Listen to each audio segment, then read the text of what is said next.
স্কুলের এই বৃত্তে পাবো নাকি মোরা আর? ও আমার গৌতম স্যার, প্রথম যেদিন আসিলে আমরা তখন ছাত্র, আপনি নিজের পরিচয় দিতে তখন ব্যস্ত।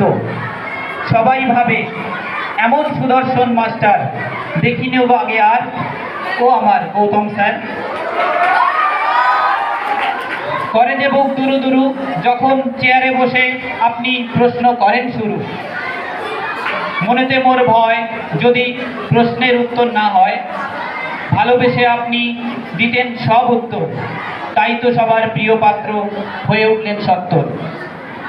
আপনার পায়ের ধুলো নিয়ে এই স্কুলে মোর যাত্রা, কর্মজীবনের কঠিন পথ আপনি দেখালেন রাস্তা।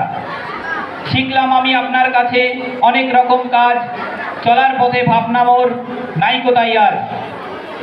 অফিসেতে আপনি যখন ডাকতেন আমায়, মনে মনে একটু রাগ না করে দেখা দিতাম তোমায়। মুগ্ধ হয়ে দেখতাম আমি ঠান্ডা মাথার কাজ, সব দিক ম্যানেজ করে ভাঙাতেন অনেকের রাগ। স্কুলেতে আপনার জুড়ি মেলা ভার, ও আমার গৌতম স্যার। প্রশাসনিক কাজকর্মে আপনি ছিলেন দক্ষ, বাস্তবোচিত সিদ্ধান্তে আপনি সিদ্ধহস্ত। ছাত্রছাত্রী শাসনে আপনি ছিলেন সেরা, আপনার অনুপস্থিতিতে কি করব মোরা।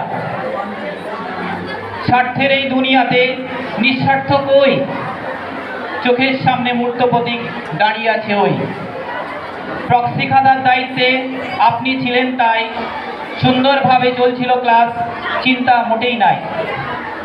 অভিভাবক চললেন আপনি, অনাথ হলাম তাই, সারা জীবনের সুস্থতা কামনা করে যাই। বিদায় দিনের দুঃখে মন আমার ভার, ও আমার গৌতম স্যার। Thank you.